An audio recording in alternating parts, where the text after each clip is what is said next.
Hello everyone, welcome to mind boosting classes. इस video में हम क्लास 7 एनसीईआरटी हिस्ट्री का चैप्टर 10 स्टार्ट करने वाले हैं, which is 18th century political formations.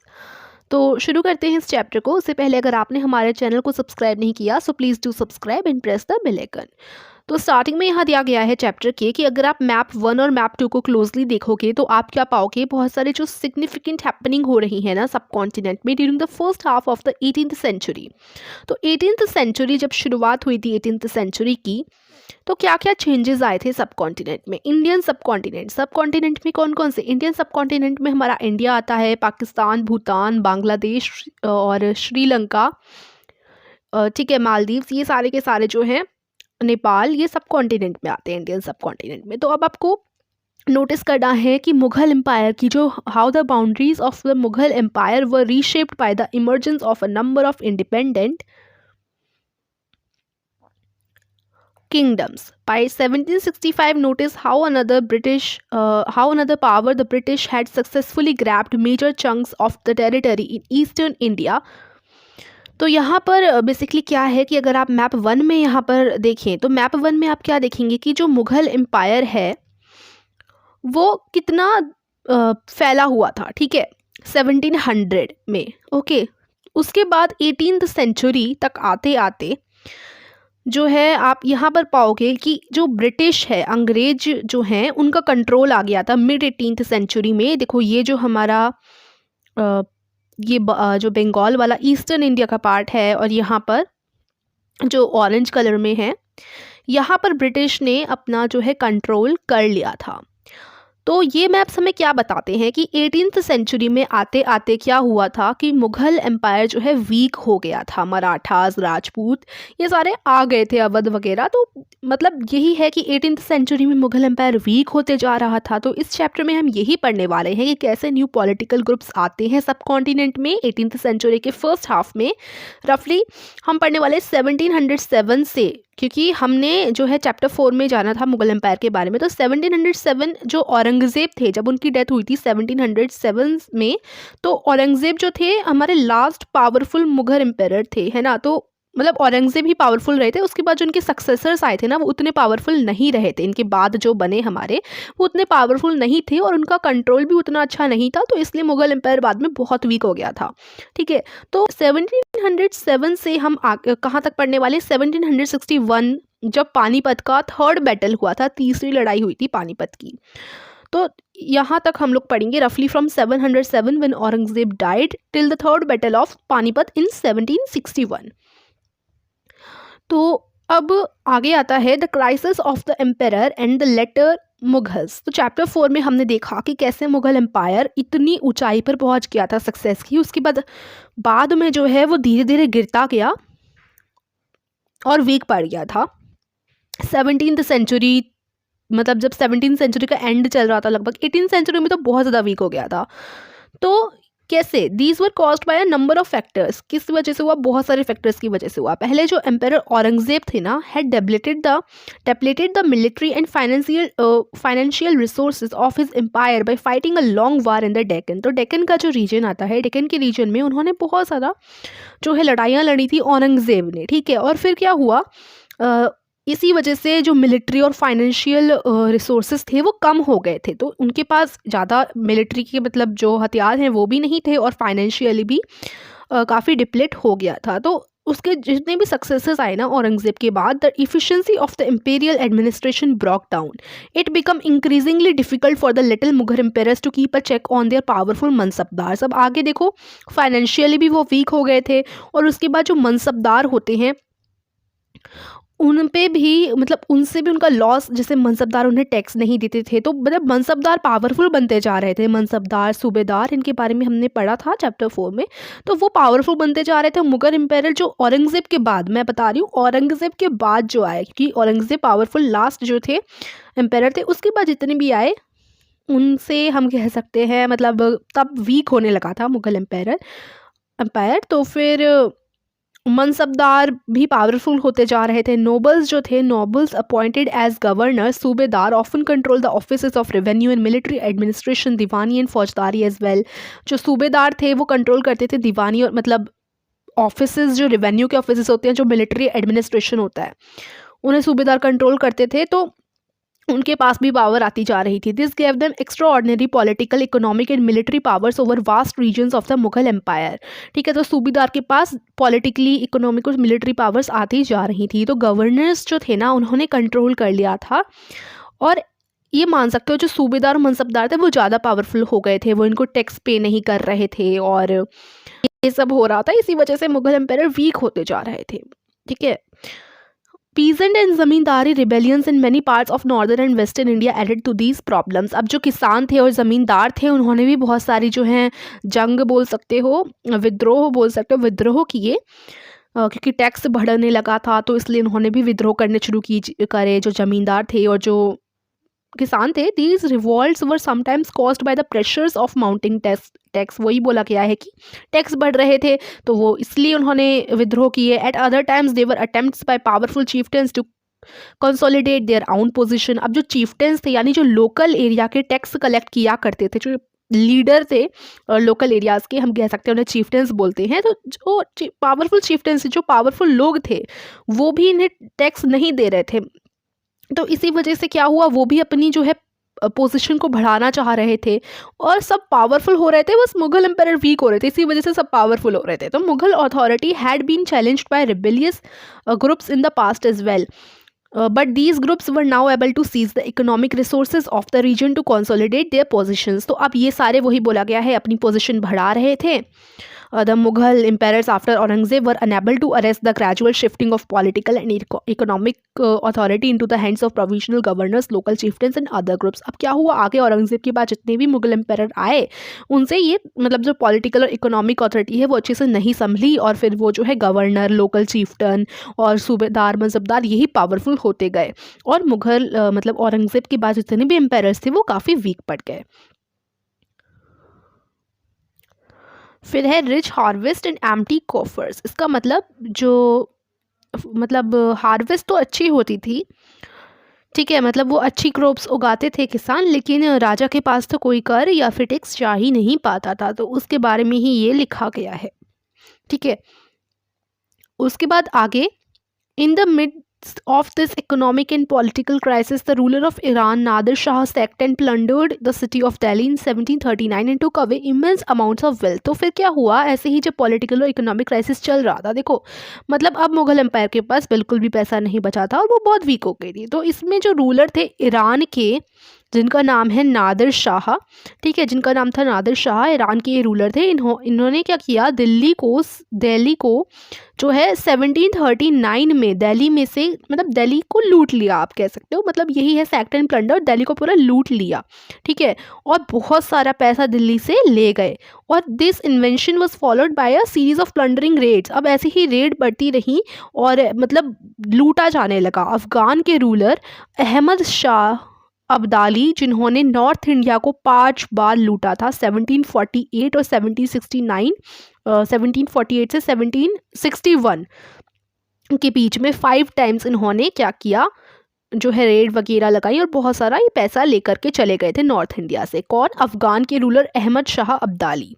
Nadir Shah attacks Delhi, तो नादिर शाह ने दिल्ली पे अटैक किया और फिर यहाँ से बहुत सारे पैसे ले गए थे। तो ये चीज़ जो है बता रखी है, devastation of Delhi after Nadir Shah's invasion was described by contemporary observer. तो वहाँ जो ऑब्जर्वर थे, मतलब ऑब्जर्वर लोगों ने लिखा है कि क्या क्या चीज़ उन्होंने लूटी, जो नादिर शाह थे उन्होंने कैसे किया, तो डिस्क्राइब किया गया है। 60 लाख रुपीज़, कुछ 1000 गोल्ड कॉइन्स और 1 करोड़ की गोल्ड की चीज़ें, 50 करोड़ की ज्वेलरी, ये सारी चीज़ें जो हैं, और जो मतलब कंपेयर ही नहीं किया जा सकता दुनिया से, पीकॉक का थ्रोन, ये भी जो है लूट करके ले गए थे नादिर शाह दिल्ली से, पूरे कंगाल हो गया था।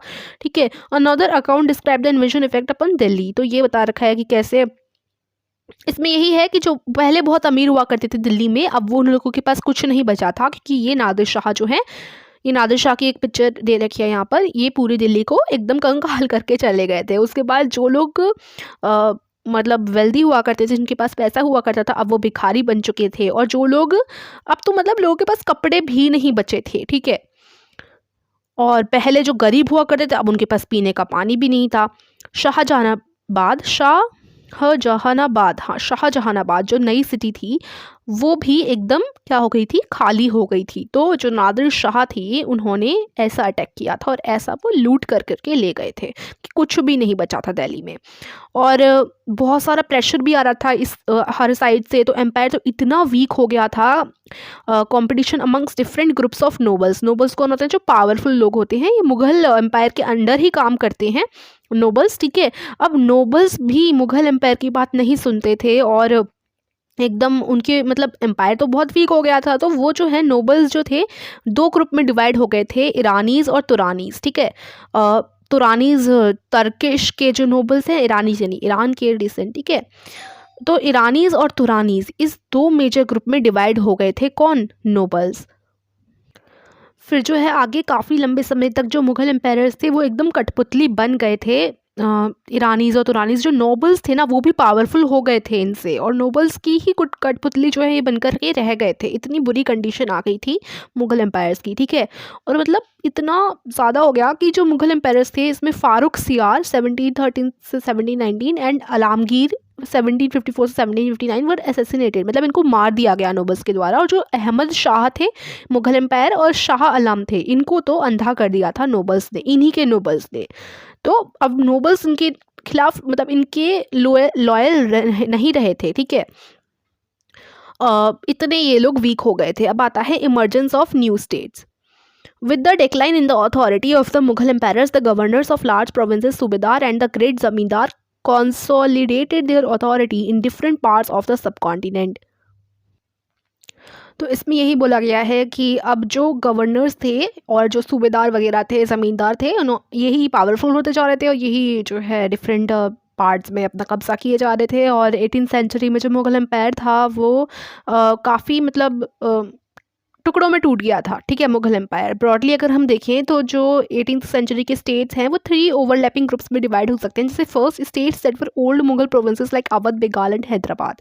Although extremely powerful and quite independent, the rulers of these states did not break their formal ties with the Mughal empire. तो जो मुग़ल एम्पायर थे ना, एम्पायर जो थे पहले जो old provinces, old Mughal provinces Awadh, Bengal और हैदराबाद की बात की जा रही है। अवध, बंगाल और हैदराबाद जो थे ये स्टेट्स जो थे इन्होंने अपने संबंध मुग़ल एम्पायर से नहीं तोड़े थे। अपने पुराने जो रिश्ते थे या संबंध थे वो अभी मुग़ल एम्पायर से नहीं तोड़े थे, लेकिन ये अवध, बंगाल और हैदराबाद लगभग आज़ाद ही हो गए थे। मतलब मुग़ल एम्पायर का इन पे कंट्रोल हम कह सकते हैं कि इंडिपेंडेंट हो गए थे, ठीक है। काफ़ी पावरफुल भी थे और काफ़ी ज़्यादा इंडिपेंडेंट भी थे, इन्हें आज़ादी भी थी, लेकिन इन्होंने अपने मुग़ल एम्पायर से जो है अपने नहीं तोड़े थे संबंध, ठीक है। फिर सेकंड टाइप के जो स्टेट आते हैं वो ऐसे हैं कि उन्होंने पहले से ही वो जो थे मुग़ल के अंडर में थे और काफ़ी आज़ादी उन्हें मिली थी इन स्टेट्स को।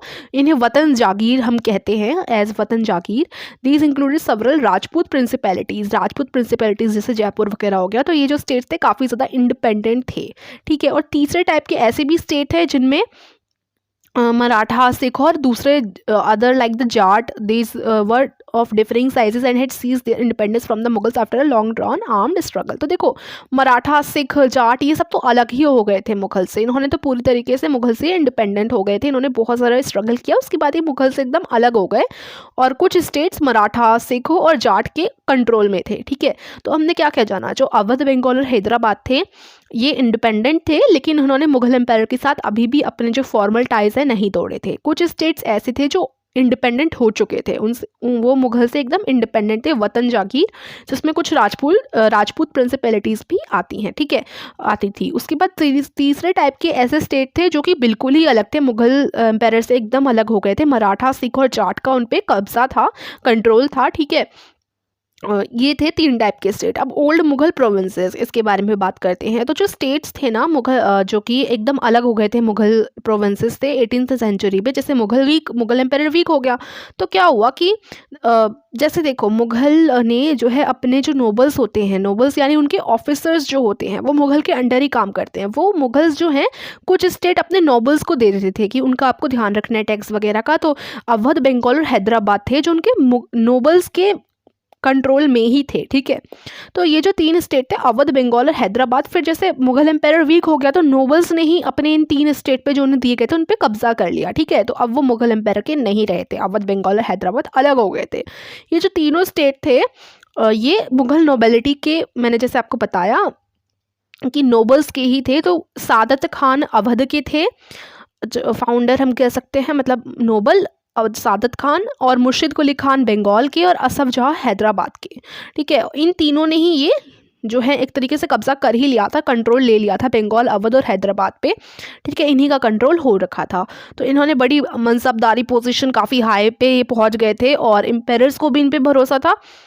ठीक है, बोथ असफ जहाँ एंड मुर्शिद कुली खान हेल्ड अ जात रैंक ऑफ 7,000 ईच, वाइल सादत खान जात वाज 6,000। तो जितनी ज़्यादा जिसकी ज़ात होती है ना, उतनी ज़्यादा उसकी इंपॉर्टेंस होती है।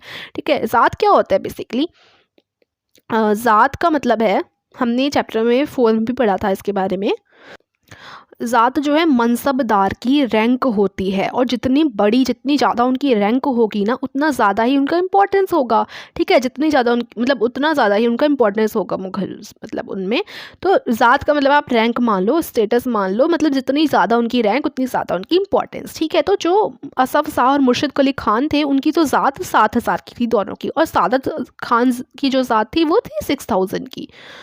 तो यानी सादत खान अवध के थे, इनकी ज़ात थोड़ी कम थी, 6,000 थी। बाकी मुर्शिद कुली खान बंगाल और असफ जहाँ हैदराबाद, इन दोनों की ज़ात तो 7,000 की हो गई थी। तो इन्होंने काफ़ी हद तक जो है ये कब्जा हो गया था, इनका कंट्रोल हो गया था। सादत खान अवध के, मुर्शिद कुली खान बंगाल के, और असफ जहाँ हैदराबाद के। तो अब हम पढ़ने वाले हैं सबसे पहले हैदराबाद के बारे में। तो हैदराबाद, निज़ाम उल मुल्क असफ जहाँ तो जो थे, उनका फुल नाम याद दे रखा है, निज़ाम उल मुल्क असफ जहाँ। तो ये जो थे हैदराबाद स्टेट के फाउंडर थे। ठीक है, तो फाउंडर ऑफ हैदराबाद स्टेट आपको ध्यान रखना है असफ जहाँ, निज़ाम उल मुल्क असफ जहाँ। ठीक है, ये काफ़ी इंपॉर्टेंट मेंबर थे मुगल एम्पायर फारूक सियार के कोर्ट के, मुगल एम्पायर कोर्ट के काफ़ी इंपॉर्टेंट, ये पावरफुल भी मेंबर थे। ठीक है, और पहले तो इनको अवध की गवर्नरशिप दी गई, यानी इनको गवर्नर बनाया गया सबसे पहले अवध का। तो अवध के गवर्नर, सबसे पहले अवध का गवर्नर बनाया गया किनको? मुल्क असफ जहाँ को। ठीक है, उसके बाद इन्हें डेक्कन का जो रीजन है, डेक्कन का जो पार्ट है, वहाँ का चार्ज दे दिया गया कि आप डेक्कन वाले एरिया को भी देखेंगे। ठीक है, as the Mughal governor of the Deccan provinces during 1720 से 1722, Asaf Jah had already gain control over its political and financial administration. तो डेक्कन का जो रीजन है वो साउथ इंडिया का है पार्ट। ठीक है, तो 1720 से 1722 यानी 2 सालों में जो असफ जहाँ थे, उन्होंने काफ़ी ज़्यादा कंट्रोल कर लिया था पॉलिटिकल और फाइनेंशियल एडमिनिस्ट्रेशन में। मतलब अच्छे से वो लोग अच्छे से असफ जहाँ जो है संभाल रहे थे अपने एरिया को। तो इन्होंने क्या किया, जो डेक्कन में और बहुत सारी लड़ाई हो रही थी, और जो नोबल्स थे, नोबल्स जो थे, नोबल्स कौन है? गवर्नर जो होते हैं ना, नोबल्स यानी पावरफुल पर्सन, वो मुगल के अंडर ही होते हैं।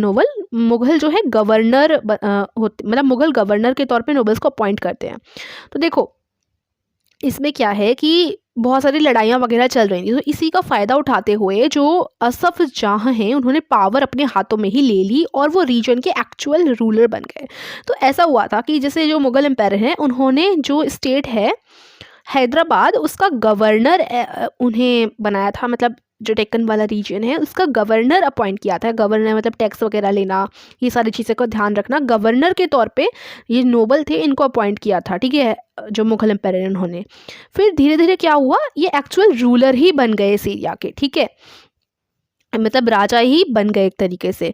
Asaf Jah brought skilled soldier and administration from northern India who welcome the new opportunity in the south. फिर असफ जहाँ ने अच्छे अच्छे सोल्जर और एडमिनिस्ट्रेशन नॉर्दर्न इंडिया से मंगवाए, और मतलब साउथ में उन्हें अच्छी अच्छी अपॉर्चुनिटी दी। फिर उन्होंने मनसबदार भी लगवाए असफ जहाँ ने। ठीक है, मनसबदार, और उन्हें ज़मीनें दे दी, जागीर मतलब ज़मीनें दे दी। और वो अभी भी मानते थे कि वो मुगल एम्पायर के सर्वेंट ही हैं, क्योंकि मुगल एम्पायर के वो गवर्नर ही तो थे। लेकिन फिर भी वो एकदम इंडिपेंडेंट हो चुके थे, और कोई भी मतलब मुगल एम्पायर से कोई भी सलाह वगैरह नहीं लेते थे, खुद से ही सारा काम करते थे, और मुगल एम्पायर भी उनकी ही डिसीजन में को कंफर्म कर लिया करते थे। तो मुगल एम्पायर ऑलरेडी वीक है। तो देखो अब असफ जहाँ ने काफ़ी पावर अपना, मतलब काफ़ी पावरफुल असफ जहाँ हो चुके हैं, और हैदराबाद के एक्चुअल रूलर ही ये बन गए हैं। अब जो भी ये डिसीजन लेते थे, मुगल एम्पायर उन्हीं में हाँ कर देता था।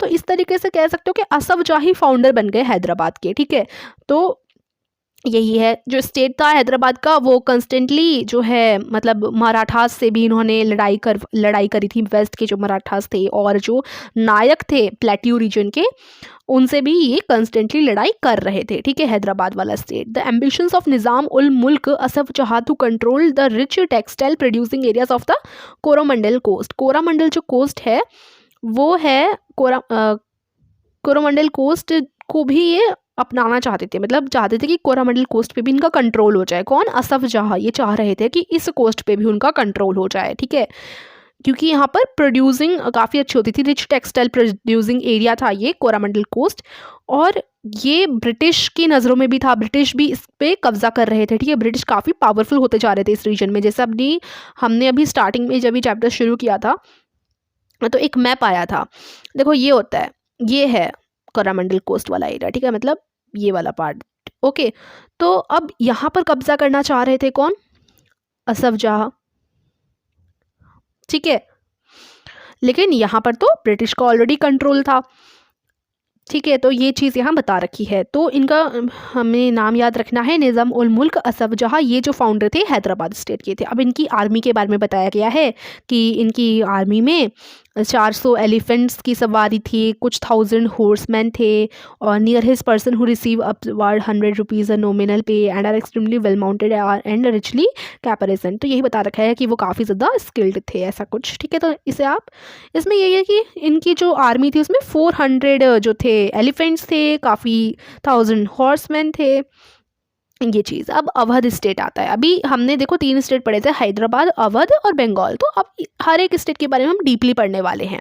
तो जैसे अभी हमने हैदराबाद के बारे में तो जान लिया, अब अवध के बारे में हम लोग जानेंगे। तो सादत खान हमने देखा इनके फाउंडर, तो बुरहन उल मुल्क सादत खान इनका पूरा नाम है। ये सूबेदार के तौर पे अपॉइंट किया गया था इन्हें, अवध के सूबेदार अपॉइंट किया था, मुगल एम्पायर ने इनको सूबेदार बनाया था पहले अवध का 1722 में, ठीक है। And founded a state which was one of the most important to emerge out of the breakup of Mughal empire. तो अवध में फिर बाद में अवध जो है मुगल एम्पायर से अलग हो गया था। तो अवध जो था, इसमें अवध के बारे में बताया गया है कि अवध एक प्रोस्पेरस रीजन था, अच्छा सा अवध जो है अच्छी सी जगह थी, और यहाँ पर ये जो थे ये कंट्रोल कर रहे थे the rich alluvial Ganga plain and the main trade route between the north India and the Bengal.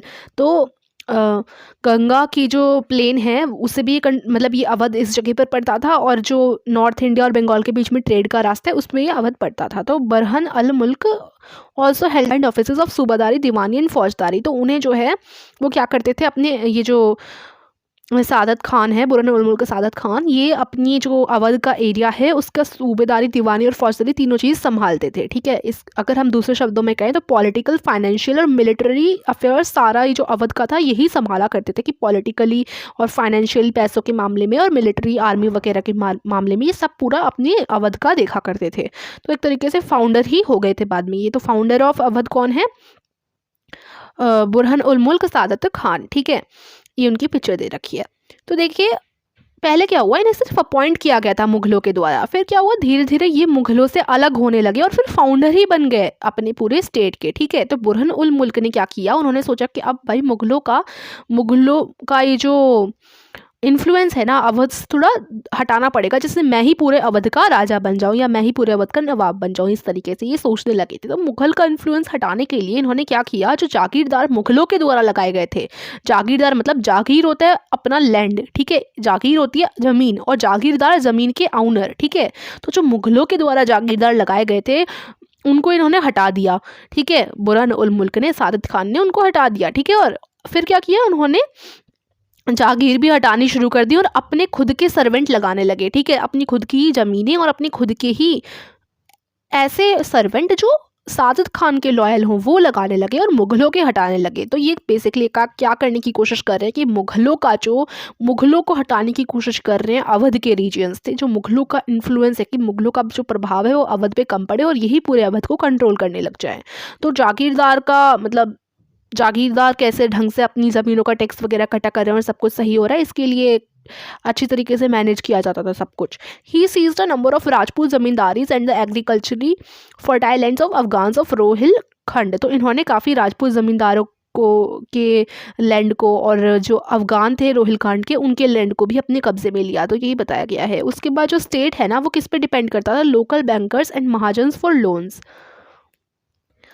It sold the right to collect tax to the highest bidders These revenue farmers, ijaradars, agreed to pay the state a fixed sum of money. Local bankers guaranteed the payment of this contracted amount to the state. In turn, the revenue farmers were given considerable freedom in the assessment and collection of taxes. तो देखो क्या हुआ कि ये जो है state Awadh का, या फिर इस स्टेट की गवर्नमेंट जो थी, हम कह सकते हैं इस स्टेट, ये जो स्टेट है वो, अब देखो अगर वो मुगलों से जाकर अपना लोन मांगेगा, पैसे मांगेगा मुगलों से जाके, तो ये क्या चाह रहे थे कि मुगलों से एकदम अलग हो जाए अवध, है ना।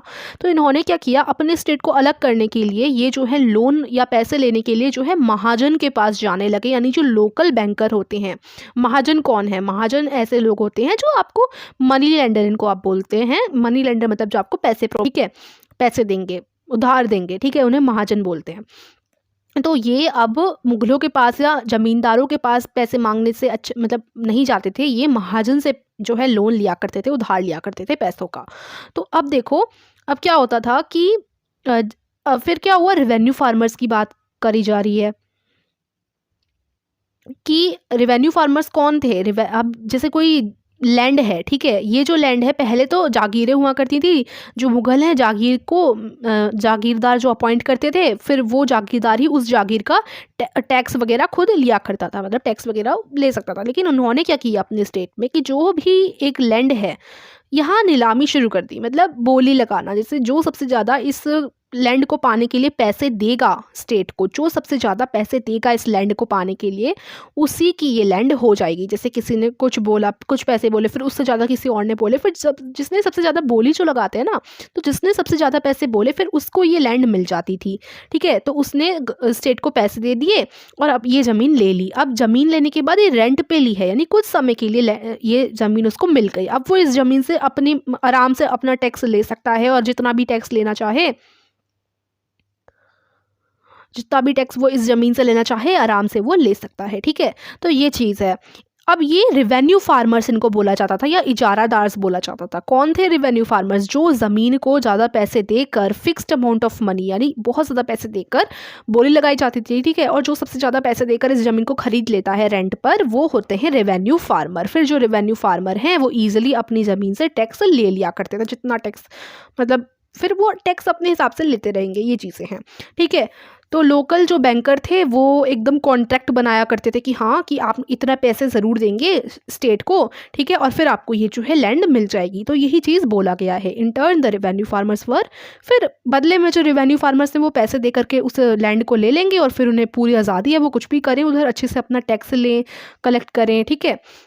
तो these developments allowed new social groups like money landers and bankers. तो इससे क्या शुरू हुआ, उधार देने वाले लोग, ठीक है, तो यहाँ से न्यू सोशल ग्रुप शुरू हुए, उधार देना, बैंकर, ये सारी चीज़ें हो गई शुरू। To influence the management of the state's revenue system. तो स्टेट का रेवेन्यू सिस्टम अब ऐसे ही चलता था, ठीक है। अब ये जो मनी लैंडर, उधार देना और बैंकिंग वगैरह, ये सब शुरू हो गई, ठीक है, जो पहले नहीं हुई थी। अब ये हमने अवध की बात करी, अब हम जो है अवध का ध्यान हो गया आपको, और हैदराबाद का हो गया। अवध के जो थे वो रहने उल मुल्क सादिक खान थे, और हैदराबाद के निज़ाम उल मुल्क असफ जाह थे, ठीक है। अब आता है बंगाल, ठीक है। तो बंगाल भी जो है मुग़ल के कंट्रोल से ग्रेजुअली ब्रोक हो गया था, मतलब मुग़ल के कंट्रोल से बाहर हो गया था, और ये था मुर्शिद अली खान के अंडर में, ठीक है। Who was appointed as the naib deputy to the governor of province. इनको कैसे अपॉइंट किया गया था? As a naib deputy to the governor of the province. तो इस प्रोविंस, मतलब ये जो बंगाल था, इसके गवर्नर कोई और थे, इन्हें गवर्नर के तौर पे अपॉइंट नहीं किया गया था, और सूबेदार भी नहीं थे ये मुर्शिद अली खान। इन्हें किया गया था नायब डिप्यूटी, मतलब कि जो गवर्नर है उनके, आप कह सकते हो, असिस्टेंट के तौर पे इन्हें अपॉइंट किया गया था। तो फिर इन्होंने क्या किया, इन्होंने जो है गवर्नर से मतलब अपना ही कंट्रोल कर लिया बंगाल पर।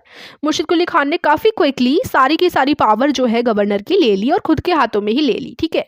तो फिर ये जो है rulers, like the rulers of Hyderabad and Awadh, he also commanded the revenue administration of the state. In an effort to reduce Mughal influence in Bengal, he transferred all Mughal jagirdars to Odisha and order a major reassessment of the revenues of Bengal. तो revenue administration में इन्होंने क्या किया था कि मुगल का influence कम करने के लिए, कि बंगाल में मुगल का जो प्रभाव है वो कम हो जाए, क्योंकि इन्हें जो मुगल एम्पायर है उनसे अलग करना था ना, एम्पायर से अलग करना था अपना बंगाल। तो उसके लिए जैसे सभी ने किया, जैसे हम अवध के केस में, या और जो हमने पहले पढ़ा हैदराबाद के केस में, इन्होंने क्या किया था, जो बंगाल में मुगल जागीरदार थे।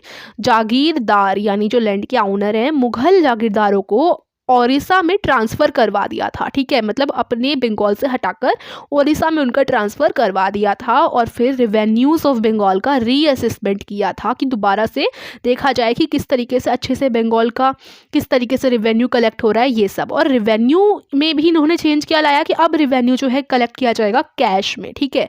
अब जो ज़मींदार जो हैं वो जो हैं कैश में ही रेवेन्यू देंगे, ठीक है। और स्ट्रिक्टनेस आ गई, थोड़ा कड़क, मतलब हम कह सकते हैं कि कड़े नियम जारी कर दिए और अब थोड़ी स्ट्रिक्टनेस बढ़ चुकी थी। तो काफ़ी ज़मींदारों को तो बोरो करना पड़ा पैसा बैंकर्स और मनी लेंडर से, क्योंकि ज़मींदार जो कैश में पे नहीं कर पा रहे थे उन्हें तो जो मनी लेंडर हैं उधार लेना पड़ा पैसा। और जो बिल्कुल भी पे नहीं कर पा रहे थे उन्हें फोर्स किया गया कि आप तो अपना जो ज़मीन है वो बेच दो बड़े ज़मींदारों को। तो जो छोटे छोटे ज़मींदार थे वो पैसे दे नहीं पा रहे थे, तो उन्हें अपनी ज़मीन बड़े ज़मींदारों को बेचनी पड़ी। तो इस तरीके से बोला है, the formation of a regional state in 18th century Bengal therefore led to considerable change in amongst the zamindar. तो ज़मींदारों में काफ़ी चेंज आया, काफ़ियों ने उधार वगैरह लेना शुरू कर दिए और कुछ लोगों ने तो अपनी ज़मीन ही बेचनी पड़ गई उन्हें, ठीक है। स्टेट और बैंकर के बीच में काफ़ी क्लोज कनेक्शन रहा है। हैदराबाद और अवध में भी was evident in Bengal under the rule of Ali Vardi Khan. तो देखिए अली वर्दी खान, पहले तो देखो मुर्शिद कुली खान, ठीक है। मुर्शिद कुली खान के बाद में हमारे अली वर्दी खान, फिर सिराजुद्दौला, ये तीन इसके मेन नवाब रहे हैं बंगाल के, ठीक है। तो इनके टाइम पे जो अली वर्दी खान के टाइम पे जो बैंकिंग हाउस था जगत सेठ, ये काफ़ी ज़्यादा पैसे वाला हम बोल सकते हैं प्रॉस्पेरस बना था। उसके बाद अगर हम देखिए, अब यहाँ से अगर हम ऐसा देखें bird eye view, if we take a bird's eye view we can detect 3 common feature amongst these state. अभी जो 3 स्टेट है अवध, हैदराबाद और बंगाल, तो अगर हम देखें ऊपर ऊपर से जाने इनके बारे में, तो इनमें ना 3 चीज़ें काफ़ी कॉमन है, 3 फीचर इन तीनों में। पहली चीज़ ये कि many of the largest states were established by erstwhile Mughal nobles. They were highly suspicious of some of the administrative systems that they had inherited, in particular the jagirdari system. तो jagirdari system हर ने change किया, तीनों स्टेट्स में जागीरदारी system उन्हें सही नहीं लगा तो वो चेंज हुआ। सेकेंड, उनका जो टैक्स कलेक्शन का मेथड है वो चेंज हुआ। Rather than relying upon the officers of the state, all 3 regimes contracted with revenue farmer for the collection of revenue। अब ऑफिसर पे ना डिपेंड होना पड़े, मुगलों से जाके पैसे ना मांगने पड़े, इसी वजह से टैक्स कलेक्शन भी देखो डिफरेंट। पहली चीज़ तो ये कि जागीरदारी सिस्टम चेंज हुआ, ठीक है। दूसरी चीज़ ये कि जो टैक्स कलेक्शन था वो चेंज हुआ। ये जो है ऑफिसर्स पे निर्भर नहीं रहकर इन्होंने रेवेन्यू फार्मर्स से रेवेन्यू कलेक्ट करना शुरू कर दिया। वही जो मैंने बताया था, रेवेन्यू फार्मर्स कौन होते हैं, जो लैंड को ज़्यादा दाम में, मतलब ज़्यादा पैसे देकर लैंड को ले लेते हैं रेंट के लिए, रेंट पे, और फिर उधर से टैक्स कलेक्ट करते हैं, जो रेवेन्यू फार्मर्स होते हैं ना, यही थे। तो फिर the practice of ijaradari truly disapproved of by the Mughals spread all over the Indian 18th century. तो ये सेकेंड चीज़ चेंज हुई, ठीक है। और फिर इजरादारी जो है यानी रेवेन्यू फार्मर्स, ये सब ज़्यादा हुए, मतलब ये वाला जो है रेवेन्यू फार्मर से कॉन्ट्रैक्ट किया जाने लगा, और जो पहले मुगल्स के टाइम पे नहीं था अब वो बढ़ने लगा 18th सेंचुरी में। Their impact on the countryside differed considerably, काफ़ी इम्पैक्ट होने लगा। थर्ड कॉमन फीचर ये था कि regional states was their emerging relationship with these rich bankers and merchants. Rich banker of merchant के और मर्चेंट्स के साथ, जो बड़े बड़े बैंकर हैं, ठीक है, लोन वगैरह लेने के लिए, और जो मर्चेंट्स हैं इनसे ज़्यादा इनका अच्छा रिलेशनशिप होने लगा, इनसे ज़्यादा रिश्ता अच्छा बनने लगा, ठीक है, संबंध। These people lent money to revenue farmers. अब ये लोग कौन थे, देखो इनसे इसलिए ज़्यादा काम आने लगे रिच बैंक्स और मर्चेंट्स, क्योंकि ये जो है ना क्या करते थे, पैसा दिया करते थे रेवेन्यू फार्मर्स को उधार पे, ठीक है। ये जो थे lent money to revenue farmers, received land as security and collected tax from these lands through their own agent। तो ये क्या करते थे, जो लैंड है उसको सिक्योरिटी के लिए मतलब रिसीव कर लिया करते थे एज सिक्योरिटी, और इससे कलेक्ट किया करते थे टैक्स इन लैंड से अपने आउन एजेंट्स के द्वारा। तो पूरे इंडिया में जो रिचेस्ट मर्चेंट थे और बैंकर थे वो गेन कर रहे थे a stake in the new political order. तो यहाँ से मेन जो आपको चीज़ याद रखनी है इस पूरे में से वो क्या है, वो यही है कि इसमें से आपको बस ये 3 मेन पॉइंट्स याद रखने हैं जो इनमें सेम फीचर्स थे। वो यही थे कि पहला तो जो ये ओल्ड एडमिनिस्ट्रेटिव सिस्टम्स थे वो इन्हें अच्छे नहीं लग रहे थे, ठीक है। जो ओल्ड एडमिनिस्ट्रेटिव सिस्टम थे, ठीक है, उसके लिए ये हाईली सस्पिशियस थे। ये पहला हो गया एडमिनिस्ट्रेटिव सिस्टम वाला, ठीक है। दूसरी चीज़ ये हो गई कि टैक्स कलेक्शन में डिफरेंस आया, टैक्स कलेक्शन डिफर्ड, ठीक है। और तीसरी चीज़ ये हो गई कि इनका जो रिलेशनशिप है with rich bankers and merchants ये बढ़ने लगा, क्योंकि ये सब रेवेन्यू फार्मर्स इन्होंने मतलब रेवेन्यू फार्मर से कॉन्ट्रैक्ट करते थे ना, इसी वजह से जो लोकल बैंक है उनके साथ, रिच बैंकर्स एंड मर्चेंट के साथ इनका रिलेशनशिप इमर्ज होता गया, ठीक है। तो यही है जो तीन सेम फीचर्स थे। उसके बाद आगे है, देखिए, द वतन जागीर्स ऑफ द राजपूत्स। तो उससे पहले यहाँ बता रखा है कि काफ़ी राजपूत रूलर थे जिन्होंने एक्सेप्ट कर ली थी मुग़ल की सिजरनिटी, यानी उन्होंने मान लिया था कि हाँ मुग़ल हमसे ऊपर है। मतलब मुग़ल का कहना मान लिया था कि मेवर जो थे वो ऐसे राजपूत थे, ऐसा राजपूत स्टेट था जिन्होंने जो है नहीं माना था, ठीक है। तो राणा प्रताप ने जो है मेवर में 1572 राणा प्रताप का था।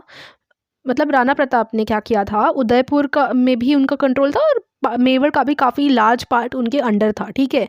तो were sent to Rana to persuade him to accept. हाँ, तो फिर काफ़ी बार इनसे बोला गया कि मुग़ल के आप आ जाओ मुग़ल के अंडर, बट उन्होंने अपना कहना मतलब अपना नहीं बदला। उन्होंने बोला कि नहीं, हम तो नहीं आएंगे, इस तरीके से। तो अब है वतन जागीर ऑफ द राजपूत, इसको पढ़ते हैं। तो काफ़ी राजपूत किंग्स थे, particularly those belonging to Amber and Jodhpur. तो काफ़ी राजपूत किंग्स थे अंबर और जोधपुर में, पर्टिकुलरली अगर हम बात करें तो उन्होंने जो है मुग़ल के अंडर काम किया था कि हाँ हम मुग़ल के अंडर है, उन्होंने माना था। तो in exchange they were permitted to enjoy considerable and autonomy in their watan jagir. In the 18th century these rulers now attempted to extend their control over adjacent regions. तो अब जब मुगल वीक पड़ते गए तो उन्होंने भी सोचा कि चलो अब हम भी थोड़ा जो है अपने आसपास के जो रीजन्स हैं उन पे कब्जा करने की कोशिश करते हैं। तो अजीत सिंह जो जोधपुर के जो रूलर थे was also involve in the factional politics at the Mughal court.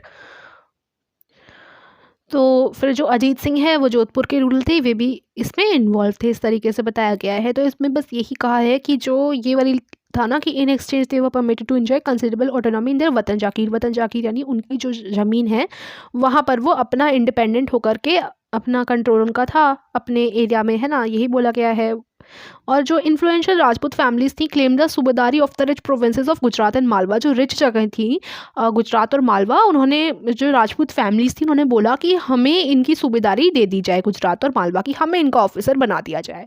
तो राजा अजीत सिंह जो जोधपुर के थे ना उन्हें गवर्नर बनाया गुजरात का, और सवई राजा जयसिंह जो अंबर के थे उन्हें गवर्नर बनाया मालवा का। दीज ऑफिसेज, ठीक है, these offices renewed by emperor Jahandar Shah in 1713। फिर इन ऑफिसेस को रिन्यू करवाया गया एम्पेरर जहांदार शाह के द्वारा 1713 में। उसके बाद they also tried to extend their territories by seizing portions of imperial territories neighbouring their watans. तो इन्होंने जो है अपना बढ़ाने की कोशिश करी, अपने आसपास के जो हैं इलाके उनमें कब्जा करने की। तो Nagaur was conquered and next to the house of Jodhpur while Amber seize large portion of Bundi. तो नागौर ने जो है हाउस ऑफ जोधपुर पे कब्जा कर लिया, और जो अंबर है उसने कि भी बूंदी का जो लार्ज पोर्शन है उसे अपने कंट्रोल में ले लिया। Sawai Raja Jai Singh founded his new capital at Jaipur. तो सवाई राजा जयसिंह ने अपना नया कैपिटल जो है जयपुर में फाइंड आउट किया। इनके जय से ही ये जयपुर फाइंड आउट हुआ था नाम, ठीक है। और सूबेदारी दे दी गई and was given the सूबेदारी of Agra in 1722। और राजा जयसिंह को ही सूबेदारी मिली 1722 में आगरा की, ठीक है।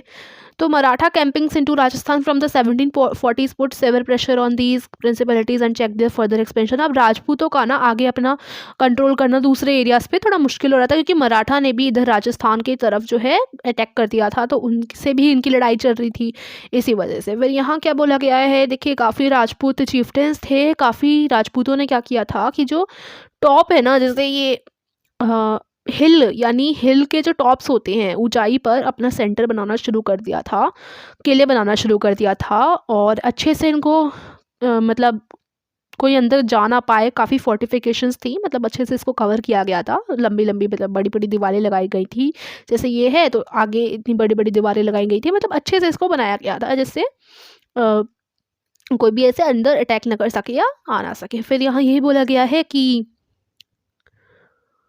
चित्तौड़गढ़ का जो फोर्ट है उसमें काफ़ी सारी वो काफ़ी सुंदर है बताया गया है, और उसमें तालाब हैं, वेल्स हैं, स्टेप वेल्स हैं, ये सब बताया गया है। और चित्तौड़गढ़ फोर्ट राजस्थान में जो है उसकी आपको पिक्चर भी दे रखी है।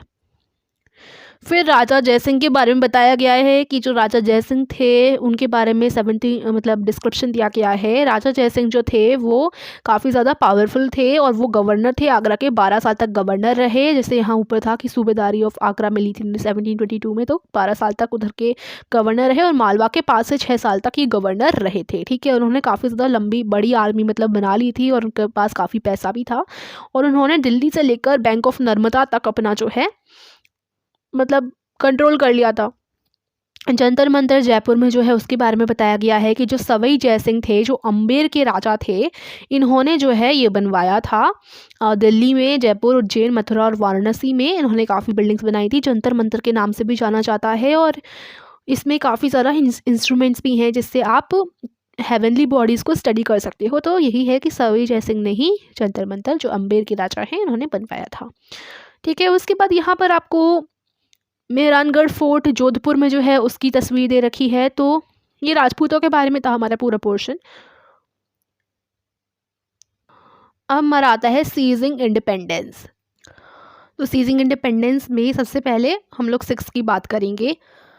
तो 17th सेंचुरी में जो सिक्स थे उन वो काफ़ी मतलब सिक्स की बात करी जा रही है। जो सिख थे उन मतलब जब वो पॉलिटिकल कम्युनिटी में सिक्स बदले, तो फिर इसी से पंजाब भी जो है बना। तो यही बोला है, the organisation of the Sikhs into a political community during the 17th century helped in regional state building in the Punjab. तो इसी से पंजाब बनता है, और काफ़ी सारी बैटल्स होती हैं गुरु गोबिंद सिंह ने लड़ी थी राजपूत और मुग़ल रूलर्स के against, both before and after the institution of the Khalsa in 1699। तो 1699 में खालसा जब बना था, खालसा क्या है, एक मिलिट्री सेक्ट है। मतलब खालसा का क्या मतलब है कि जो फ़ौज आप कह सकते हो, सिख की पूरी फ़ौज। ठीक है, तो इसमें सिख होते हैं।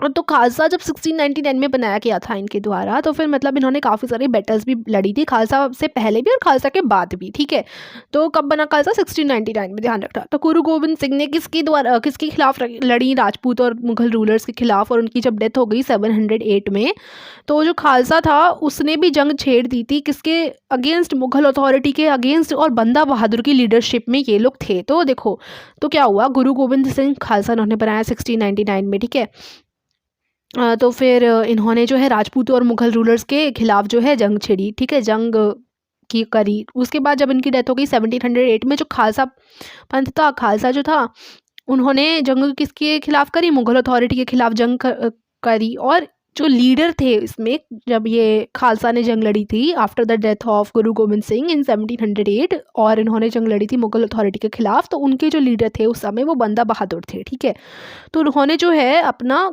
सिक्के भी अपने बनाने शुरू कर दिए थे। उन्होंने सिक्के किसके बनाए, गुरु नानक और गुरु गोबिंद सिंह के नाम के सिक्के बनाए, और उन्हें इस्टेब्लिश किया सतलुज और जमुना के बीच में जो उनका एडमिनिस्ट्रेशन था उसमें। ठीक है, बंदा बहादुर जो थे वो उन्हें फिर क्या हुआ, 1715 में बंदा बहादुर को कैप्चर कर लिया गया, और 1716 में बंदा बहादुर को मार दिया गया था। ठीक है,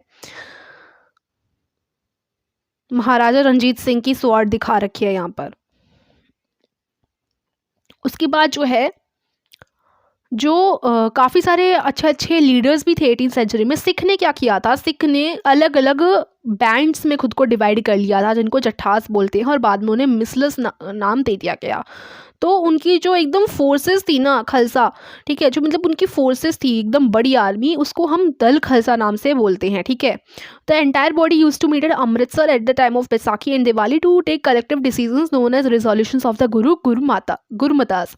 तो अब जो है पूरे की पूरे जो खालसा था, दल खालसा, ये पूरा मिलता था अमृतसर में बैसाखी और दिवाली फेस्टिवल के टाइम पे, जिससे डिसीज़न ले सकें कि जो उनके गुरु ने इनको बातें सिखाई हैं उनमें कुछ डिसीज़न ले सकें, सारा चर्चा करने के लिए। तो राखी एक सिस्टम इन्होंने ही इंट्रोड्यूस किया था सिखों ने। इनमें क्या था कि ये जो है किसान लोगों को जो है प्रोटेक्शन प्रोवाइड करेंगे, लेकिन वो जो है किसानों से टैक्स लेंगे 20% उनकी खेती का, मतलब जो भी वो उगाते हैं ना तो उसका 20% टैक्स उन्हें देना पड़ेगा सिखों को। और बदले में सिख जो है सारे के सारे कल्टिवेटर्स हैं, जो उगाने वाले हैं, किसान हैं, उनको जो है प्रोटेक्शन प्रोवाइड करेंगे। तो ये जो सिस्टम था इसे राखी बोला गया था। ठीक है, गुरु गोविंद सिंह ने जो है खालसा को इंस्पायर किया और उन्हें बोला कि हम जो है अपना रूल कर करके रहेंगे। ठीक है, राज करेगा Khalsa. Their well knit organisation enabled them to put up a successful resistance to the Mughal governors. फिर बाद में उन्होंने मुगल गवर्नर्स पे भी विजय प्राप्त करी थी मतलब। और फिर बाद में उन्होंने अहमद शाह अब्दाली जिन्होंने कि पंजाब का पार्ट छीना था, उनसे भी इन्होंने जंग लड़ी थी। And the sarkar of Sirhind from the Mughals. The Khalsa declared their sovereign rule by striking their own coin again in 1765। अब ये बात ध्यान रखनी है कि जो खालसा थे उन लोगों ने दोबारा से 1765 में दोबारा से अपने सिक्के जो है बनाए थे। सिक्के जो थे उन्होंने उन सिक्कों पर क्या लिखा था, जो बंदा बहादुर के टाइम पर ऑर्डर्स वगैरह, बंदा बहादुर ने जो भी बातें इन्हें बताई थी और उनके गुरु ने बताई थी, वो इन्होंने कॉइन पर लिखी थी। ठीक है, किन कॉइन पर, जो 1765 में इन्होंने दोबारा से बनाए उन पर। जो सिख टेरिटरीज थी वो 18th century, late 18th century में इंडस से जमुना के बीच में सारा का सारा पार्ट इनका ही था, सिखों का। ठीक है, और हर पार्ट के मतलब अलग अलग रूलर थे। उन्हीं रूलर में से काफ़ी ये आपको याद होना चाहिए, महाराजा रंजीत सिंह काफ़ी पावरफुल रूलर थे। इन्होंने जो है अपने ग्रुप को, सारे के सारे जो छोटे छोटे ग्रुप्स हैं सिखों के, उनको एक साथ लाया। किन्होंने? महाराजा रंजीत सिंह ने। ठीक है, और फिर अपनी एक खुद की कैपिटल जो है इस्टेब्लिश करी, लाहौर। ठीक है, लाहौर में अपनी कैपिटल जो है इस्टेब्लिश करी थी 1799 में महाराजा रंजीत सिंह ने। ठीक है, तो ये सिखों का था पूरा, ये जो हमने जाना सिखों का था। अब हम मराठास के बारे में जानेंगे, मराठा किंगडम के बारे में। ये अनदर पावरफुल किंगडम था। ठीक है, इसके बारे में जानेंगे। तो मराठा किंगडम में जो है ये मुगल, ये भी काफ़ी ज़्यादा पावरफुल किंगडम था। तो जो शिवाजी थे ना, वो इस kingdom carved out a stable kingdom, इन्होंने ये किंगडम बनाया था with the support of powerful very families, Deshmukh के सपोर्ट से। ठीक है, शिवाजी ने। Group of highly mobile peasant pastoralist Kunbis provided the backbone of the Maratha army. और मराठा आर्मी की बैकबोन कौन थे? बैकबोन थे जो फार्मर्स हैं वो। ठीक है, और जो जिन्हें हम कुनबीज कह रहे हैं, जो कि हम, तो फिर जो इनकी बैकबोन थे, हम यहीं पर थे कि जो फार्मर्स हैं और जो पेस्टोरलिस्ट हैं, जो गाय भैंस चराते हैं, ये सारे के सारे इनकी बैकबोन थे। इनके मराठा आर्मी के, मराठा एक किंगडम है जो कि शिवाजी ने जो है बनाया है, एक स्टेबल किंगडम, और किसकी मदद से? देशमुख की हेल्प से। और मराठा का जो किंगडम है, मराठा की जो आर्मी है, उसकी बैकबोन कौन है? उसकी बैकबोन है फार्मर्स और सारे के सारे pastoralist. Shivaji use this forces to challenge the Mughals in the peninsula. और शिवाजी ने मुगल्स को चैलेंज किया था अपनी फोर्स के साथ। शिवाजी की डेथ के बाद क्या हुआ, जो मराठा स्टेट है उसकी पावर किस पे आ गई? चित्पावन ब्राह्मण्स पे आ गई। Who served Shivaji successor as Peshwa और प्रिंसिपल मिनिस्टर। तो फिर बाद में Poona become the capital of Maratha kingdom. तो जब शिवाजी की डेथ हो गई तो फिर ये सारे के सारे जो पावर है मराठा स्टेट का, वो किसको मिल गया? वो चित्पावन ब्राह्मण्स को मिल गया। चित्पावन ब्राह्मण्स जो हैं शिवाजी के समय में पेशवा उन्हें कहा जाता था, तो पेशवा हम नाम देंगे। ठीक है, तो चित्पावन जो ब्राह्मण्स हैं यानी पेशवास, उनको कंट्रोल मिल गया उनकी डेथ के बाद, शिवाजी की डेथ के बाद। और जो मराठा किंगडम है उसका कैपिटल क्या बना? पूना बना। तो ये ध्यान रखना, पूना जो है कैपिटल बन गया था मराठा किंगडम का। फिर यहाँ पर आपको शिवाजी जी की फ़ोटो दिखा रखी है और यहाँ बता रखा है इनके बारे में। तो 17th सेंचुरी के एंड में जो powerful state start emerging in the Deccan under the leadership of Shivaji. हाँ, शिवाजी की लीडरशिप में एक स्टेट डेक्कन के रीजन में, साउथ के रीजन में बनने लगा था, मराठा स्टेट। ठीक है, तो शिवाजी जो है शाहजी और जीजाबाई वॉज बॉर्न टू, हाँ, शाहजी और जीजाबाई इनके पेरेंट्स का नाम है। शिवनेरी 1630 में इनका जन्म हुआ है। और उनकी मदर के गाइडेंस और उनके गार्जियन दादा कौंदेव के गाइडेंस में शिवाजी ने अर्ली एज पर ही काफ़ी कुछ हासिल कर लिया था। और इनका जो ऑक्यूपेशन है, Javli made him the undisputed leader of the Mawala highlands. तो मवाला हाईलैंड्स जावली के लीडर बने थे। फिर यही सब कहा गया है। फिर फर्दर इनका एक्सपेंशन होता गया, मतलब इन्होंने अपना आगे कंट्रोल जमाते गए ये। और फिर इन्होंने काफ़ी ज़्यादा मुगल्स के खिलाफ जो है लड़ाई भी लड़ी और गुरिल्ला वेरफेयर ये करते थे उनके अपने अपोनेंट्स के खिलाफ। और इन्होंने जो है, तो फिर है by introducing N efficient administrative system supported by revenue collection method based on Chauth and sardeshmukhi, जिसके बारे में हम आगे पढ़ेंगे। इससे एक स्ट्रॉन्ग मराठा स्टेट बन करके आ जाता है। तो इसमें यही बोला गया है, शिवाजी के बारे में सारी नॉलेज इतना दे रखी है, मतलब इन्फॉर्मेशन यहाँ दे रखी है। और ये चौथ और सरदेशमुखी जो है ना, ये अभी हम आगे ही पढ़ने वाले हैं। देखो यहाँ पर चौथ और सरदेशमुखी तो अभी पढ़ लेते हैं। पहले हम ये देख लेते हैं बाजीराव वन, इनको बाजीराव बल्लाल के नाम से भी जाना जाता है। पेशवा बालाजी विश्वनाथ के बेटे थे और ये एक ग्रेट मराठा जनरल थे who is credited to have expanded the Maratha kingdom beyond the Vindhya Himalaya जो है ना, उनसे आगे भी इन्होंने मराठा किंगडम को बढ़ाया था। और ये जो है अपने मिलिट्री कैंपेन के लिए जाना चाहते हैं। मालवा, बुंदेलखंड, गुजरात और पोर्टुगीज के खिलाफ जो इन्होंने मिलिट्री कैंपेन तैयार करी थी। तो हम पेशवास की बात कर रहे थे, जो शिवाजी के डेथ के बाद पेशवा ने कंट्रोल लिया था ना, तो पेशवास के अंडर जो मराठा थे उन्होंने काफ़ी अच्छी तरीके की मिलिट्री ऑर्गेनाइजेशन जो है डेवलप कर ली थी। ठीक है, तो आर्मी वगैरह अच्छी बन गई थी। उनकी जो सक्सेस है, मतलब वो मुग़ल से लड़ा करते थे और ऐसे एरियाज़ पे, ये सब यही कहा गया है, ऐसे एरियाज़ पे ही लड़ा करते थे जहाँ पर जैसे मतलब जहाँ पर उनके सप्लाईज़ ना आ पाए, या फिर जो मुग़ल्स हैं वो उनके जो सप्लाईज़ वगैरह हैं, ऐसे एरियाज़ जहाँ पर वो उनके सप्लाईज़ ना आ पाए, यानी कि हिमालय के एरियाज़, ऐसी जगह पर ये लड़ाई किया करते थे। फिर आगे 1720 और 1761 के बीच में जो मराठा एम्पायर है वो काफ़ी ज़्यादा बढ़ता गया। ठीक है, उन्होंने मुग़ल एम्पायर से ही मलवा और गुजरात को छीन लिया था, और मुग़ल से छीना था 1720 में। और 1730s में जो मराठा किंग थे उन्हें जो है पूरा डेक्कन पेनिनसुला अपने कब्ज़े में ले लिया था। ठीक है, महाराष्ट्र यानी जो साउथ वाली नीचे, मतलब हमारे इंडिया की सबसे नीचे वाली जो साइड है, साउथ वाली, वो वाला जो पार्ट है डेक्कन पेनिनसुला का, वो इन्होंने अपने कब्जे में लिया था मराठा के किंग ने। तो मतलब बहुत सारा पार्ट इन्होंने अपने कब्जे में लिया था। और he possessed the right to levy chauth and sardeshmukhi in the entire region. और चौथ और सरदेशमुखी, चौथ क्या होता है कि जो 25% है लैंड रेवेन्यू का क्लेम्ड बाय ज़मींदार जो हैं अपने लैंड का जितना भी रेवेन्यू उन्होंने कलेक्ट किया है उसका 25% दिया करते थे। ठीक है, किसको? मराठास को। और सरदेशमुखी का अर्थ होता है, मतलब होता है 9 से 10% of land revenue paid to the head revenue collector in Deccan. तो जितना लैंड रेवेन्यू है ना, 9 से 10% दिया करते थे ये हेड रेवेन्यू कलेक्टर को। ठीक है, तो वही है कि कुछ परसेंट अपने जो भी लैंड रेवेन्यू है उसका दिया करते थे ये मराठास को। ठीक है, तो चौथ और सरदेशमुखी ये कलेक्ट किया करते थे। और फिर दिल्ली में 1737 में जब रेडिंग करने के बाद जो मराठा है उनका एक्सपेंडेड बहुत जल्दी हुआ। देखो, सबसे पहले तो राजस्थान और पंजाब नॉर्थ में उन्होंने कब्जे में लिया, बंगाल एंड ओडिशा जो ईस्ट में है, कर्नाटका और तमिल एंड तेलुगु कंट्रीज जो साउथ में है उनको भी इन्होंने कब्जे में ले लिया। तो एज यू कैन सी कि कितना जल्दी ये एक्सपेंड हुआ है। ठीक है, तो ये जो डेक्कन पेनिनसुला भी हमने ऊपर पढ़ा, वो वाला पार्ट जो है कौन सा है, मैंने वैसे आई थिंक चैप्टर के स्टार्टिंग में भी आपको बताया था कि ये वाला जो पार्ट है डेक्कन का पार्ट होता है, तो ये इन्होंने कब्जे में लिया था। ठीक है, और हम देख रहे हैं कि मराठास धीरे धीरे करके जो है कितना सारा अपने उसमें लिए जा रहे थे, अपने एक्सपेंड किए जा रहे थे। ठीक है, तो these were not formally included in the Maratha empire, मतलब ये मराठा के एम्पायर में नहीं था। ये क्या था कि जैसे ये जो है ना टैक्स लिया करते थे मतलब हर साइड से जो है, हर स्टेट से टैक्स लिया करते थे। Expansion brought enormous resources but it came at a price. अब देखो, इससे जितना ये लोग करने लगे, इतनी लड़ाइयाँ लड़ने लगे, तो उनके पास रिसोर्सेज, पैसा वगैरह भी बहुत आने लगा।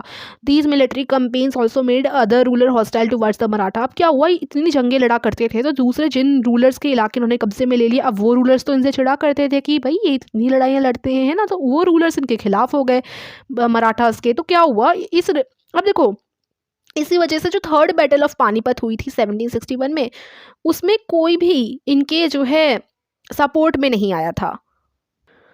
ठीक है, तो इसी वजह से थर्ड बैटल ऑफ पानीपत जो मराठास और अहमद शाह अब्दाली के बीच में 1761 में हुई थी ना, तो उसमें कोई भी इनके सपोर्ट में नहीं आया था क्योंकि काफ़ी जो रूलर्स हैं वो इनके मतलब इनके सपोर्ट से हट गए थे, या फिर हम कह सकते हैं इनसे चिढ़ने लगे थे, क्योंकि काफ़ी ज़्यादा मिलिट्री कैंपेन्स ये लोग करते थे और काफ़ी ज़्यादा लड़ाइयाँ करते थे इसी वजह से।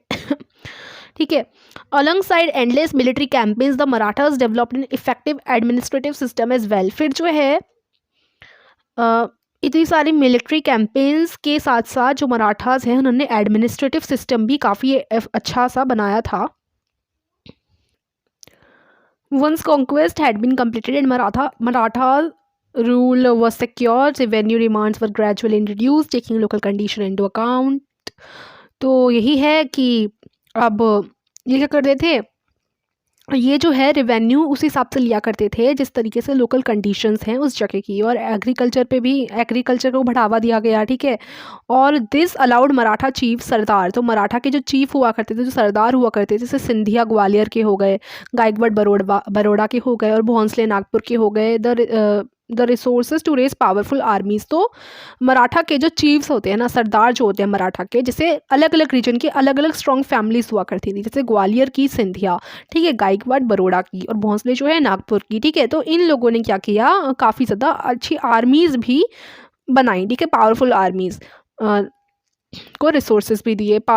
Maratha campaigns into Malwa in the 720s did not challenge the growth and prosperity of the city in the region. अब जो है मराठा ने कब्जा करते गए थे वो, और लेकिन किसी भी सिटी का जो है मालवा में जो उन्होंने कैंपेन किया था 1720 में, उससे जो है मालवा का ग्रोथ या प्रॉस्पेरिटी पर कोई भी मतलब आंच नहीं आई थी, या उसको कम नहीं किया था। जैसे हमने पहले पढ़ा नादिर शाह जो दिल्ली को लूट करके चले गए थे पूरा, तो उन्होंने ऐसा कुछ नहीं किया, कब्जा किया, लेकिन कुछ ऐसा नहीं किया। उनकी जो मतलब जो है जिस पे उसने कब्जा किया है इन लोगों ने, मराठास ने, तो वहाँ का जो ग्रोथ है उस जगह की और प्रॉस्पेरिटी है वो कंटिन्यू ही रही, कुछ ऐसा अलग नहीं किया उन्होंने, जैसे लूट लिया ऐसा कुछ नहीं किया। तो उज्जैन जो है, सिंधिया जो मतलब सिंधिया के बारे में भी हमने पढ़ा ना, सरदार थे मराठा के जो चीफ्स होते हैं जिनको सरदार कहते हैं, जैसे सिंधिया जो थे ग्वालियर के थे, तो सिंधिया के अंडर उज्जैन एक्सपेंड हुआ, ठीक है। इंदौर जो है होलकर के अंदर एक्सपेंड हुआ, ठीक है। होलकर भी एक ऐसे ही सरदार मतलब फैमिली हैं, मराठा चीफ हैं। By all account these cities were large and prosperous and functioned as important commercial and cultural centres. तो अच्छे से सब कुछ डेवलप हुआ, मतलब अच्छे से इन्होंने चलाया अपना। फिर इससे क्या है, नए ट्रेड रूट्स भी कंट्रोल किए जाने लगे मराठास के द्वारा। जैसे सिल्क जो है, ट्रेड रूट्स मतलब व्यापार के रास्ते बोल सकते हो। जैसे देखो क्या हुआ, मतलब इस एग्जाम्पल से आप समझेंगे, जैसे जो सिल्क प्रोड्यूस होती थी ना पहले, चंदेरी का जो रीजन है उधर जो सिल्क प्रोड्यूस हुआ करती थी वो अब पूना में होने लगी, ठीक है। पूना जो है कैपिटल था मराठा का, तो अब वो अपने में पूना में मराठा के कैपिटल में ये सिल्क को प्रोड्यूस करवाने लगे। फिर बुरहानपुर जो पहले जो है पार्टिसिपेट किया करता था ट्रेड में, जो कि आगरा और सूरत के बीच में था, अब जो है वो कहाँ होने लगा, पूना नागपुर साउथ में, और लखनऊ और इलाहाबाद ईस्ट में। तो इन लोगों ने क्या किया, अपने नए ट्रेड रूट्स बनाने लगे, क्योंकि अब तो इनके कंट्रोल में जो जगह थी वो ये उन पे तो ये कर ही सकते थे ना। तो मतलब इन्होंने क्या किया, ये इनका कंट्रोल काफ़ी जगह पे हो गया है ना, तो अब ये अच्छी तरीके से करने लगे थे, सब कुछ अपने नए ट्रेड रूट्स वगैरह बनाने लगे थे, ठीक है। तो ये हमने पढ़ लिया सब। अब पढ़ेंगे हम द जाट्स के बारे में। तो द जाट्स, तो जाट्स के बारे में बात करते हैं। जैसे दूसरे स्टेट से, like the other state, the Jat consolidated their power during the late 17th and 18th century. 17 और 18वीं सदी में मतलब उनके आसपास ही इन्होंने भी अपनी पावर दिखाना शुरू किया। तो इनके जो लीडर थे वो थे चूरामान। उन्होंने जो किया था, काफ़ी कंट्रोल किया था काफ़ी टेरिटरीज़ पर, दिल्ली के वेस्ट साइड पे, ठीक है। और 1680s तक उन्होंने जो है आगरा और दिल्ली के बीच का जो रीजन है उस पर भी अपना कब्जा करना शुरू कर दिया था। और कुछ समय तक तो मतलब आगरा के एकदम गार्जियंस ये हो गए थे। तो आप ये कह सकते हो आगरा और दिल्ली के बीच का एरिया भी उन्होंने ले लिया था। तो जाट जो थे वो क्या थे, वो रिच फार्मर्स थे, प्रोस्पेरस एग्रीकल्चरिस्ट होते हैं, फार्मर्स और प्रोस्पेरस यानी आप रिच कह सकते हो, तो रिच फार्मर्स थे बेसिकली, ठीक है। तो स्टार्टिंग में जाट जो थे रिच फार्मर्स थे, और वो पानीपत और बल्लभगढ़ वाले टाउन से बेसिकली वो बिलोंग करते थे, वहीं पर रहते। तो बाद में पानीपत और बल्लभगढ़ काफ़ी ज़्यादा इंपॉर्टेंट ट्रेडिंग सेंटर्स बन गए थे जब इनके कंट्रोल में काफ़ी सारे एरियाज आ गए। तो पानीपत और बल्लभगढ़ काफ़ी इंपॉर्टेंट ट्रेडिंग सेंटर थे, ठीक है, काफ़ी इंपॉर्टेंट थे इनके में। तो under Surajmal the kingdom of Bharatpur, तो सूरजमल जो हैं जाट में ही एक थे राजा, तो इनका जो किंगडम है मतलब भरतपुर में इन्होंने किया था। The kingdom of Bharatpur emerged as a strong state. तो भरतपुर का जो किंगडम था सूरजमल के अंडर में काफ़ी ज़्यादा स्ट्रॉन्ग स्टेट बना था। जब नादिर शाह ने दिल्ली में लूट करी थी 1739 में, तो काफ़ी सारे सिटी के लोग ना भरतपुर में ही जाकर के उन्होंने अपना शरण ली थी, मतलब शरण नहीं, मतलब जैसे देखो नादिर शाह ने पूरा लूट लिया। तो नादिर शाह ने जब दिल्ली को पूरा लूट लिया तो ये लोग सारे के सारे लोग कहाँ गए थे, सारे के सारे लोग गए थे भरतपुर में, ठीक है। बचने के लिए। तो इनके जो सन थे जवाहिर सिंह, उनके पास 30,000 ट्रूप्स थे खुद के, और 30,000 तो इनकी सेना थी, और साथ साथ 20,000 मराठा और 15,000 सिख भी थे जिन्होंने मुगल के अगेंस्ट फाइट करी थी। तो जाट की सेना 30,000 तो लोग जाट के पास खुद ही थे, ठीक है। साथ साथ उन्होंने 20,000 मराठा और 15,000 सिख लोगों का भी सपोर्ट ली थी। तो जो भरतपुर फोर्ट है वो बनाया गया है, भरतपुर फोर्ट के बारे में बात की गई है। भरतपुर फोर्ट है तो ऑफकोर्स भरतपुर में ही है, और वहाँ पर इन्होंने अच्छे से बना रखा है, और एक गार्डन भी इन्होंने बना रखा है जाट लोगों ने, जो कि आप अम्बेर और Agra combining style seen at Amber and Agra, तो मतलब अलग अलग स्टाइल से बनाया गया है। राजपूत का भी थोड़ा सा उसमें है, मतलब आप देखेंगे तो उस गार्डन को एलोबरेट गार्डन है, पैलेस है, गार्डन पैलेस है, ठीक है। Its building were modelled on architectural forms first associated with royalty under Shah Jahan, ठीक है। तो यही चीज़ है, बोला गया है कि भरतपुर फोर्ट है जो बनाया गया है ट्रेडिशनल स्टाइल में, और जाटों ने बनाया है, जो जाट्स थे उन्होंने फिर एक गार्डन पैलेस भी बनाया है, ठीक है। और जो बिल्डिंगें हैं वो मॉडल करी गई हैं आर्किटेक्चरल फॉर्म में, जो फर्स्ट एसोसिएटेड करी थी लॉयल्टी में अंडर शाहजहां। तो यही चीज़ है। इसको चैप्टर हमारा ख़त्म ही हो गया है, बस ये चीज़ हम पढ़ लेते हैं, ये हमने नहीं पढ़ी है। The power of the Jats reach its zenith under Surajmal who consolidated the Jat state at Bharatpur in present day Rajasthan during 1756 से 1763। तो यहाँ सूरजमल के बारे में ही बताया गया है, जो कि जाट डायनेस्टी या हम कहें जाट किंगडम के काफ़ी ज़्यादा मोस्ट पावरफुल जो थे रूलर थे। सूरजमल जो थे उन्होंने consolidated Jat state at Bharatpur, Bharatpur में ही पूरा जाट स्टेट किया था, बसाया था आप कह सकते हो, जो राजस्थान में है भरतपुर। तो 1756 से 1763 में तो जो एरियाज़ थे सूरजमल के जो अंडर में आते थे वो ब्रॉडली कौन से थे? मॉडर्न ईस्टर्न राजस्थान उसमें पार्ट था, साउदर्न हरियाणा था, वेस्टर्न उत्तर प्रदेश था, दिल्ली था, और सूरजमल ने ना बहुत सारे अच्छे अच्छे फोर्ट्स भी बनाए हैं, ठीक है। भरतपुर का फोर्ट हो गया, और लोहागढ़ है ना, तो and the palaces and the famous Lohagarh fort बताया गया है। लोहागढ़ फोर्ट जो भरतपुर में है ये भी इन्होंने ही बनवाया है, स्ट्रॉन्गेस्ट फोर्ट है इस रीजन का, ठीक है। फिर 18th century palace complex attic note the Bangla dome on the assembly hall on the roof of the building. यहाँ आपको ऐसी ही एक पिक्चर दी गई है फोर्ट की पिक्चर दी गई है। तो देखो आपका चैप्टर कंप्लीट हो गया। लास्ट में एल्सवेयर है, वैसे ये चैप्टर का पार्ट नहीं, थोड़े एक्स्ट्रा नॉलेज के लिए दिया जाता है, फिर भी हम पढ़ लेते हैं। द फ्रेंच रिवॉल्यूशन 1789 से 1794। तो फ्रेंच रिवॉल्यूशन 1789 में स्टार्ट हुआ था। तो देखिए इसमें यही है कि the common people did not enjoy the right to participate in the affairs of their governments. तो जो कॉमन पीपल होते हैं, जैसे वेस्टर्न वर्ल्ड में अगर हम बात करें, जो कि लेट 18th सेंचुरी, तो यही है देखो, the American and the French revolution.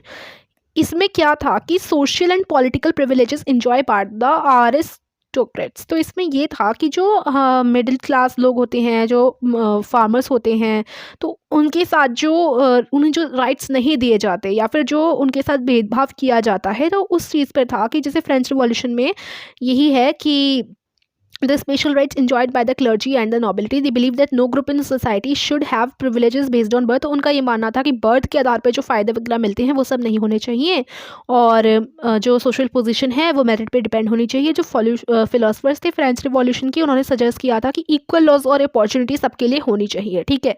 तो उन्होंने ये भी कहा था कि जो अथॉरिटी है गवर्नमेंट की वो जो है लोगों से ही बननी चाहिए, और लोगों को अधिकार होना चाहिए उसके सारे मामलों के बारे में जानने का। और मूवमेंट्स जो है फ्रेंच और अमेरिकन रिवॉल्यूशन, ये जो है सिटीजन्स के सब्जेक्ट पे ही ग्रेजुअली ट्रांसफॉर्म हो गए थे। तो सिटीजनशिप कि हम इस देश के नागरिक हैं, नेशन स्टेट, डेमोक्रेटिक राइट्स, ये सारी चीज़ थी बेसिकली इसमें फ्रेंच रिवॉल्यूशन में। और ये सारी चीज़ इंडिया में जो आई थी वो लेट 19th सेंचुरी में आई थी, और फ्रेंच रिवॉल्यूशन मतलब फ्रेंच में ये आ गई थी 1718 में, ठीक है, सेंचुरी में। तो ये फ्रेंच रिवॉल्यूशन के बारे में थोड़ा सा कहा गया है, वैसे आपका 9th क्लास में आता है।